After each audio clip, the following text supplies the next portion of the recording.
अब इस विषय पर मैं अपनी बात कहता हूँ।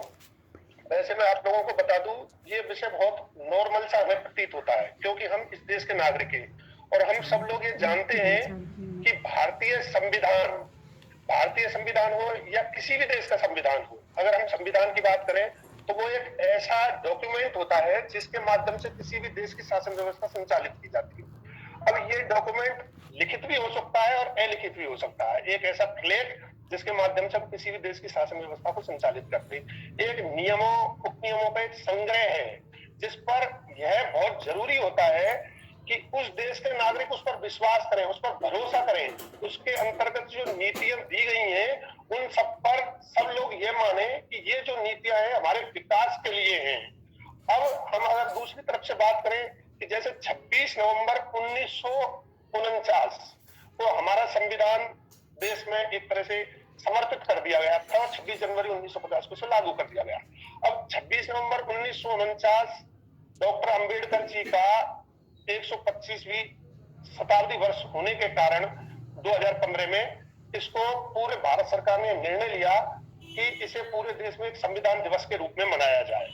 अब आगे की बात ये होती है कि 26 नवंबर 1949 को जब ये हमारे देश में इस प्रकार से इसको लागू करने का निर्णय लिया गया, तो फिर 26 जनवरी 1950 को इसे लागू क्यों किया? पूरी तरह गणतंत्र की जो उपाधि है 26 जनवरी 1950 में क्यों दी गई? क्योंकि लाहौर अधिवेशन में 1929 में भारतीय राष्ट्रीय कांग्रेस ने यह निर्णय ले लिया था दिसंबर में कि 26 जनवरी 1930 के दिन को हम पूर्ण स्वतंत्रता दिवस के रूप में मनाएंगे। तो फिर उस डेट को हमेशा के लिए कि इसे कैसे इस डेट को हम हमेशा के लिए चिन्हित कर दें, इसे यादगार बना दें, इसलिए इस संविधान को 2 महीने बाद 26 जनवरी 1950 को लागू किया गया। अब ये बहुत सारी छोटी छोटी चीजें हैं कि जैसे हमें पता है कि इसको बनाने में लगभग 3 वर्ष का समय लगा, 2 वर्ष 11 माह और 18 दिन का इस संविधान को बनाने में समय लगा। लेकिन हम ये चीजें जान लें इसके साथ साथ ही कि प्रत्येक संविधान जो होता है उस देश के आदर्शों, उद्देश्यों एवं मूल्यों का दर्पण होता है। इस संविधान से हमें ये पता चलता है कि इस देश के भूत में, वर्तमान में और भविष्य में क्या छिपा हुआ है। संविधान एक जड़ दस्तावेज नहीं होता है, संविधान बल्कि निरंतर पनपता रहता है, इसमें कभी भी कोई भी चेंज किया जा सकता है। वर्षों से चली आ रही परंपराएं भी इस संविधान का दर्पण होती है, वो भी एक आईना होती है और एक भूमिका अदा करती है और हमें ये दिखाई देता है। और दूसरी बात, अगर हम संविधान के इतिहास के बारे में बात करें थोड़ा सा कि ये संविधान क्यों बना, कैसे बना, तो हम सब लोगों को ये बहुत अच्छी तरह मालूम है कि भारत में 200 वर्षों तक अंग्रेजों ने शासन किया था। जब अंग्रेजों के शासन की बात आती है तो धीरे धीरे ये स्थिति ऐसी पैदा हो गई कि अंग्रेजों के शासन के बाद जब हम लोगों ने स्वतंत्रता के लिए पूरी तरह प्रयास किए, जब ब्रिटिश कंपनी का यहाँ शासन था और बाद में वो ब्रिटिश सत्ता के हाथ में आ गया, ब्रिटेन के क्राउन के हाथ में आ गया, तो 2 तरह से हमें ये चीज दिखाई देने लगी कि वो संवैधानिक विकास के चरणों की अगर अपन बात करें तो ब्रिटिश ईस्ट इंडिया कंपनी के अंतर्गत पारित अधिनियम थे कुछ, तो कुछ ब्रिटिश राज के अंतर्गत पारित 1773 से और 1853 के बीच कुछ एक्ट पारित किए गए जो ब्रिटिश ईस्ट इंडिया कंपनी के अंतर्गत पारित किए गए। उसमें भी धीरे धीरे ये चीजें आने लगी कि संविधान का देश में वो ये संविधान के विकास के चरण उसमें हमें एक तरह से दिखाई देते। जो हमने संविधान बनाया एक्चुअली 1946 में जब हमारी संविधान सभा का गठन हो गया और 1947 से जब हमने बनाकर चालू कर दिया इसको और 1950 में बना के तैयार हो गए, तो उसमें जो इसके धीरे धीरे हमें दिखाई देता है ये शुरू से ही चली आ रही चीजें हैं जो हमारे संविधान में हमें परिलक्षित होती है। और ब्रिटिश ताज के अंतर्गत पारित अधिनियम 1858 से लेकर 1947 तक, क्योंकि हम जो संविधान को देखते हैं उसमें लगभग 250 अनुच्छेद तो ऐसे हैं जो ब्रिटिश शासन अधिनियम 1935 में जो चीजें समाये थे वो हमारे भारत के संविधान में समाये। हमारा जो संविधान बनाया गया है वो भारतीय परिस्थितियों के अनुरूप बनाया गया है। वैसे कई बार सब लोग ये कहते हैं कि भारतीय संविधान उधार का जोड़ा है, हमने ब्रिटेन से, अमेरिका से, कनाडा से, रूस से, चीन से या ऑस्ट्रेलिया से, आयरलैंड से, पता नहीं कितने ही देशों से हमारे संविधान में बहुत सारी चीजें हमने समाहित की है। लेकिन मैं आप लोगों को ये बता दूं हमने वो चीजें एज इट इज समाहित नहीं की है, बल्कि हमारे देश की परिस्थितियों के अनुरूप समाहित की है। हमारे यहाँ के संविधान वेत्ताओं ने जब ये एक कमेटी का गठन कर लिया था और प्रमुख रूप से 5 लोग जिसमें थे, जिसमें डॉक्टर राजेंद्र प्रसाद जी भी थे, B.R. अम्बेडकर जी भी थे, नेहरू जी भी थे, तो या कलाम साहब भी थे, तो उन्होंने ये कहा, ये माना कि हम कुछ देशों के संविधानों का पहले अध्ययन करें और अध्ययन करने के बाद एक ऐसा संविधान का मसौदा तैयार करें, क्योंकि हमारे यहाँ की परिस्थितियां बिल्कुल अलग थी। अगर हम देखें तो हमारे यहाँ की स्थिति ऐसी नहीं थी ब्रिटेन की, जापान की या किसी अन्य देश की रही हो, अमेरिका की रही हो। हमारे यहाँ की परिस्थिति बिल्कुल, क्योंकि हमारा देश एक बहुत लंबे क्षेत्र में बसा हुआ है। यहाँ 30 और 40 किलोमीटर पर बोली, भाषा, रहन सहन, चाल चलन, सारी चीजें चेंज हो जाती है। तो सारे देश को एक सूत्र में बांधे रखने के लिए विभिन्न देशों के संविधानों के अध्ययन के बाद यहाँ के लोगों की आवश्यकताओं को ध्यान में रखते हुए हमने संविधान का गठन किया। तो संविधान जब बनाया गया तो उसमें यह देखा गया कि ऐसी कौन सी विषय वस्तु है जिन पर विशेष रूप से ध्यान दिया जाए ताकि लोगों के अधिकारों की रक्षा की जा सके। जो संविधान है इसका मूल उद्देश्य यह है कि यहाँ की कानून व्यवस्था को तो वो बांधे ही रखे, साथ में प्रत्येक व्यक्ति के व्यक्तित्व के अधिकारों की भी वो सुरक्षा करे। जो वास्तव में हम लोकतंत्र की बात करते हैं, लोकतंत्र होता ही वो है। हम अब्राहम लिंकन साहब की परिभाषा को तो इग्नोर नहीं कर सकते, लेकिन फिर भी मेरा जो मानना है, लोकतंत्र है शासन व्यवस्था का ऐसा स्वरूप जो प्रत्येक व्यक्ति को अपने व्यक्तित्व के विकास के लिए समान अवसर पैदा करे। हमारे यहाँ पर ऐसी स्थितियां पैदा हो गई कि विभिन्न जाति, वर्गों, धर्मों और क्षेत्रों के लोग थे जो पैरेलल नहीं थे। कुछ लोग तो ऐसे थे कि जो कि जब देश गुलाम था उस समय वो गुलाम होने के बावजूद अन्य ज्यादा रूप से ज्यादा गुलाम थे। तो उन लोगों को बराबर और समता में स्थापित करने के लिए हमारे संविधान वेत्ताओं ने ये कोशिश की कि प्रत्येक व्यक्ति को समान अधिकार देने के लिए कुछ ऐसे एक्ट डाले जाए, आर्टिकल्स डाले जाए या शेड्यूल्स डाले जाए जिसके माध्यम से प्रत्येक व्यक्ति को समान अवसर पैदा हो सके, जिसमें डॉक्टर भीमराव अंबेडकर का योगदान प्रमुख रूप से माना जाता है। आज हम जो हमारी सोसाइटी के अंदर देख रहे हैं कि प्रत्येक व्यक्ति जो आज प्रोग्रेस की सीढ़ी चढ़ रहा है, चाहे कोई भी सरकारें रही हो, सरकारों से यहाँ कोई लेना देना नहीं है। हमारे संविधान की मूल भावना ही इस प्रकार की है कि प्रत्येक राज्य हो, चाहे प्रत्येक व्यक्ति हो, चाहे प्रत्येक समाज हो, प्रत्येक समाज, प्रत्येक राज्य आगे बढ़े। क्योंकि हमारे यहाँ राज्यों को विशेष राज्य का दर्जा भी इसीलिए दिया गया है कि किसी न किसी रूप से वो राज्य अन्य राज्यों से पिछड़े हुए हैं।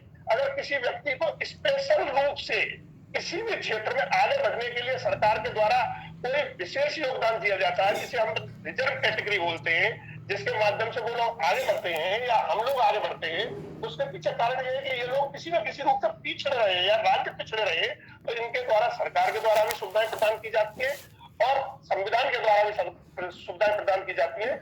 संविधान में ऐसे एक्ट डाल दिए गए हैं जिनके माध्यम से सारी चीजें संभव हो सकती हैं। अब अगर अपन आगे बात करें, ये सब चीजें तो हमको मालूम है ही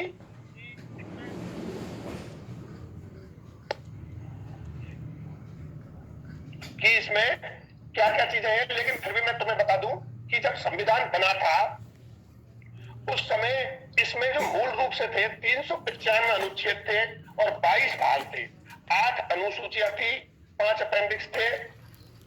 इस प्रकार अब लेकिन वर्तमान में हम बात करते हैं, कई लोग तो कहते हैं इसमें 448 अनुच्छेद है, कोई कहता है 470 अनुच्छेद है, लेकिन मैं ये मानता हूं कि संविधान में आज भी 395 अनुच्छेद है, 22 भागों में ही है ये, और अनुसूचियां 8 की जगह 12 हो चुकी हैं और वर्तमान में इसमें लगभग 104 संशोधन हो चुके हैं और 125 संशोधन तक की प्रोसेस इसमें हो चुकी है। लेकिन अगर अपन बात करें जो ड्राफ्टिंग कमेटी बनाई गई थी, ये बड़ी महत्वपूर्ण थी, क्योंकि आज जो हम संविधान विषय पर जो चर्चा कर रहे हैं इसके पीछे मूल कारण यह है क्योंकि ड्राफ्टिंग कमेटी के प्रेसिडेंट बनाए गए थे डॉक्टर भीमराव अंबेडकर जी। डॉक्टर भीमराव अंबेडकर जी का इसको बनाने में बड़ा महत्वपूर्ण योगदान रहा है। उस समय 7 सदस्य लिए गए थे ड्राफ्टिंग कमेटी में और ड्राफ्टिंग कमेटी ने ही इसमें सबसे ज्यादा महत्वपूर्ण भूमिका निभाई थी। इस संविधान को बनाने में लगभग कोई 114-15 बार बहस हो चुकी है, मीटिंग्स हुई थी इसकी दुनिया भर की, और उसके माध्यम से ये एक ऐसा प्रलेख हमारे सामने होकर तैयार हुआ कि जिसको सब लोगों ने स्वीकार किया। लोग ये मानते हैं कि जो संविधान सभा का गठन हुआ था वो पूरे देश से नहीं हुआ था, लेकिन फिर भी हमें किसी भी रूप में संविधान इस प्रकार से दिखाई नहीं देता कि इस संविधान में कोई भेदभाव की भावना किसी भी स्तर पर छुपी हुई है। अगर संविधान में कोई भी चीज इस प्रकार की लगती है, सरकारों को लगे या आम जनता को लगे, तो वो लोग डिमांड रखते हैं और इसमें संविधान में संशोधन की प्रोसेस हम अनुच्छेद 368 के माध्यम से कर सकते हैं और हम बार बार करते भी आ रहे हैं। अब इसमें जो चुनाव की इन्होंने कॉन्सेप्ट दिया है कॉन्स्टिट्यूशन में, ये इतना सटीक और विश्वसनीय कॉन्सेप्ट है कि प्रत्येक व्यक्ति इस पर विश्वास करता है। जब कोई सरकारें परिवर्तित होती है तो बिना किसी भेदभाव के, हमारे देश में बहुत अच्छी चीज है कि लोकतंत्र हो चाहे गणतंत्र हो, हमारे देश को जिसने अपनाया है वहां पर प्रत्येक व्यक्ति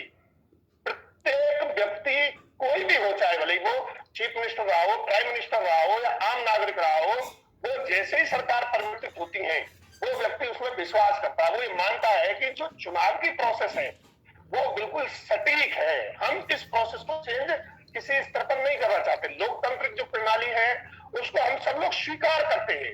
अब यहाँ पर जो 60 लोगों की बात की प्रारूप समिति में, इसमें डॉक्टर अम्बेडकर जी, गोपाल स्वामी अयंगार, अल्लादी कृष्ण स्वामी अय्यर, के मुंशी, मोहम्मद सादुल्ला इत्यादि लोग थे जिन्होंने इसके प्रत्येक पक्ष को बहुत अच्छी तरह से पढ़ा था।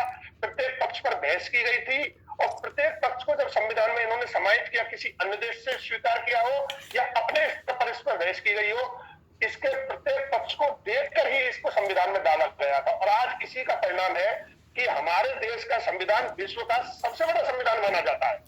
इसमें जो प्रस्तावना दी गई है, अगर कोई व्यक्ति इस भारत के संविधान की प्रस्तावना को ही ढंग से पढ़ ले और उसको समझने की कोशिश करे, उसी से हमें यह मालूम चल जाता है कि भारत का संविधान कितना पारदर्शी है कि प्रत्येक व्यक्ति के लिए भारतीय संविधान के माध्यम से ही पूरे अधिकार समाहित किए गए हैं। अब अगर हम इसके आगे की बात करें कि इसमें जो सोर्स थे कुछ आंतरिक थे, कुछ बाह्य थे। जो बाह्य सोर्स थे उनको हम किसी भी स्तर पर ये नहीं माने कि हमने हमारी कमजोरियों के कारण ये लिए, बल्कि हमारे देश की व्यवस्था ही इस प्रकार की हमें ये सोच लेना अति आवश्यक हो गया था। अब हम इसमें आगे की बात करें कि इतिहास की, तो मैं आप लोगों से क्या बात करूं, क्योंकि हम इसको किताबों में बहुत अच्छी तरह से पढ़ चुके हैं। लेकिन हम ये मान लें कि भारतीय संविधान में जो अनुच्छेद दिए गए हैं, ये एक इस प्रकार का ताना बाना बुन दिया गया है कि स्टार्टिंग में जो अनुच्छेद है और लास्ट तक ये पहले केंद्र की शक्तियां हैं और फिर राज्यों की शक्तियां हैं। इनके माध्यम से केंद्र राज्य जो संबंध है वो इस प्रकार से बनाए गए हैं कि राज्यों को तो अपनी शक्तियां सौंपी दी गई है, साथ में केंद्र का उन पर नियंत्रण भी कर दिया गया है किसी न किसी क्षेत्र में। फिर हमारे संविधान में चाहे विधायिका हो उसको संपूर्ण शक्तियां दी गई है, न्यायपालिका कार्यपालिका की शक्तियों का वितरण भी बहुत अच्छे ढंग से किया गया है। हमारे यहाँ पर प्रत्येक व्यक्ति को जो अभिव्यक्ति की स्वतंत्रता है, प्रत्येक व्यक्ति को किसी भी प्रकार के संगठन को ज्वाइन करने की स्वतंत्रता है, वो इस प्रकार से कि यहाँ किसी भी स्तर पर ऐसा दिखाई नहीं देता है। और समाजवादी पंथनिरपेक्षवादी हमने जो भावनाएं हमारे देश के संविधान में विकसित की हैं, उनके माध्यम से ऐसा प्रतीत होता है कि कोई भी व्यक्ति इस संविधान के माध्यम से यह नहीं कह सकता कि मेरे अधिकारों का हनन हो रहा है। जैसा कि मैडम ने हमें बताया था, अनु कपूर मैडम ने, कि हम अधिकारों की बात तो करते हैं लेकिन कर्तव्यों की बात नहीं करते। यहाँ पर अधिकार तो प्रत्येक व्यक्ति को दिए गए हैं। हमारे संविधान में मौलिक अधिकारों के माध्यम से प्रत्येक चीज समाहित कर दी गई है और मूल कर्तव्य भी उसमें समाहित कर दिए गए। तो अधिकार और कर्तव्य साथ साथ चलते हैं। नीति निर्देशकों के माध्यम से प्रत्येक चीज को समाहित करने की कोशिश की गई है। राष्ट्रपति हो, उपराष्ट्रपति हो, मुख्यमंत्री हो, यहाँ के राज्यपाल हो, यहाँ पर जो भी चीजें इस संविधान में समाहित की हैं वो प्रत्येक व्यक्ति या प्रत्येक शासन व्यवस्था यहाँ के इस देश की है, वो ऐसा महसूस करती है कि हमें किसी भी प्रकार से ऐसा प्रतीत नहीं होता है कि संविधान हमें किसी भी प्रकार से कोई बंधक बनाता है। बंधक नहीं बनाता है बल्कि बांधे हुए रहता है और प्रत्येक व्यक्ति के व्यक्तित्व के विकास के लिए यह प्रयासरत रहता है। धन्यवाद। धन्यवाद सर। आवाज आ रही है? हाँ आ रही है मैडम, आ रही है। जी धन्यवाद सर। आपके द्वारा बहुत ही सीमित समय में हमें संविधान से संबंधित सार्वत्रिक जानकारी दी गई। वास्तव में हमारा संविधान इतना व्यापक है कि हम अगर संविधान के सभी एस्पेक्ट को समझना चाहें तो इतने कम समय में इसे समझ पाना संभव नहीं है। लेकिन अगर हम संविधान के आदर्शों, लक्ष्यों को समझना चाहें तो फिर हमारे काम आती है संविधान की प्रस्तावना। जी हाँ, प्रस्तावना जिसे हम हमारे भारतीय संविधान की कुंजी भी कहते हैं